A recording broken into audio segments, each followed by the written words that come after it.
12 तारीख बुधवार का अवसर है और इस दिन अष्टमी तिथि विद्यमान है। और अष्टमी तिथि साधारण नहीं है, ये बहुत विशेष अष्टमी का योग बन रहा है। उसका पूरा विधान आपके समक्ष अभी हम बताने वाले हैं, काल भैरव अष्टमी। लेकिन ग्रहों की गणना क्या कह रही है, ग्रह परिवर्तन की तरफ जा रहे हैं। इस दिन बहुत विशेष परिवर्तन का योग बनता दिखाई दे रहा है। आपके परिवर्तन दृष्टिकोण से, ग्रहों के दृष्टिकोण से एक बात ध्यान रखिएगा, मंगल अस्त हैं और राहु का और चंद्रमा का योग बनकर तैयार हो जाएगा आज के दिन।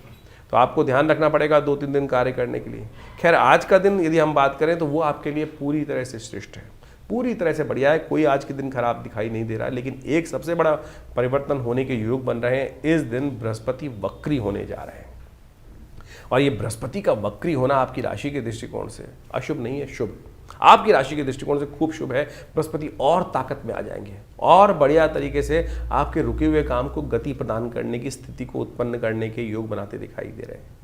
लेकिन ध्यान रखना थोड़े थोड़े, क्योंकि बृहस्पति की दृष्टि इन दिनों बुध पर भी पड़ रही है, सूर्य पर भी पड़ने के योग बनेंगे अभी कुछ दिन बाद, वो वक्र अवस्था में बनेंगे। तब कहीं ना कहीं कुछ जुर्माना भी करा सकते हैं। तो बहुत अच्छे से समय को समझते हुए कार्य करने का प्रयास करें। काल भैरव अष्टमी है इस दिन। शास्त्र के दृष्टिकोण से इसका महात्मा आपको समझ लेना चाहिए। आज कालांतर में लोग भूल चुके हैं। आप मंदिर में जाते हैं, समस्त तीर्थों में जाते हैं, वहाँ भगवान शिव के की जो उपासना की जाती है पिंडात्मक तौर पे की जाती है, शिवलिंग के रूप में की जाती है। शास्त्र के दृष्टिकोण से यदि हम कथा का श्रवण करें तो इस काल भैरव अष्टमी से ही भगवान शिव का शिवलिंग के रूप में, ज्योतिर्लिंग के रूप में पूजन आरंभ हुआ है।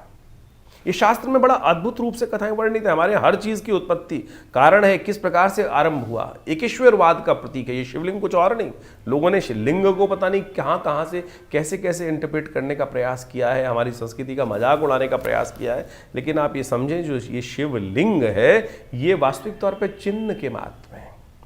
शास्त्र में अद्भुत कथा शिवराज विजय कल्प के अंदर वर्णित है। उस कथा को यदि हम समझें तो वास्तविक तौर पे समझ में आएगा कि क्या ये विशेष तौर पर प्रभाव है इसका शिवलिंग का।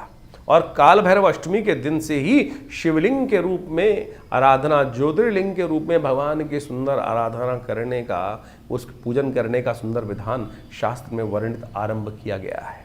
कहा जाता है कि एक बार भगवान ब्रह्मा में और भगवान विष्णु में कई प्रकार से कुछ विवाद उत्पन्न हुए।